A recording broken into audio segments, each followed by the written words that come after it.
What evidence do you see of collusion? Do you see anything? Well, first of all, I don't see any evidence of collusion. But second, even if there was major collusion, that's not a crime. Even hypothetically, if the administration or the candidate got together with the Russians and said, please help me become president, do whatever you can to help me, that wouldn't be a crime. It would be terrible politically, but it wouldn't be a crime. Why? And that's why I think the appointment of this special counsel is more window dressing than anything else. He has very limited jurisdiction. He can only look at crimes, and the most serious allegations that have been made have nothing to do with criminal conduct. Collusion with the Russians is not criminal.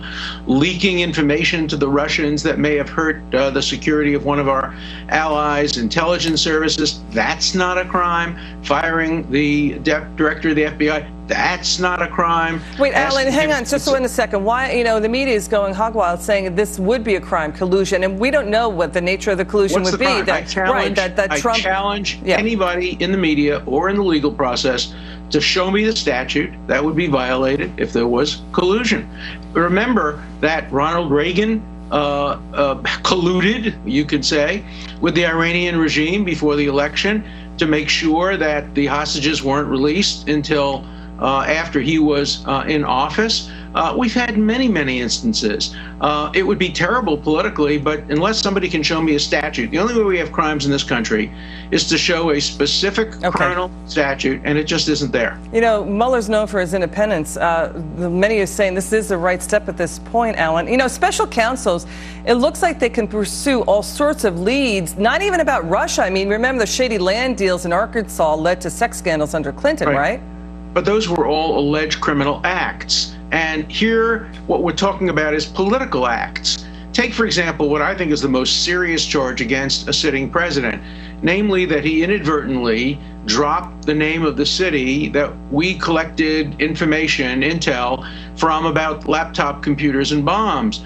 That may have led the ISIS people to identify who the spy was. That would be terrible, but it wouldn't be a crime. Let me give you a hypothetical, though, Alan. Sure. Let me just give you this theory, that the Trump campaign knew that Russia was going to hack into the DNC. Is that a crime?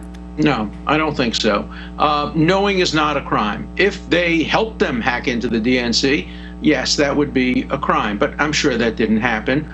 And, again, the idea that you just think that something is a crime because it's bad just defies what civil liberties is all about. Civil liberties requires that before you indict somebody, you have to show a specific statute, a specific intent, an act, an omission, and a mens rea, a mental state.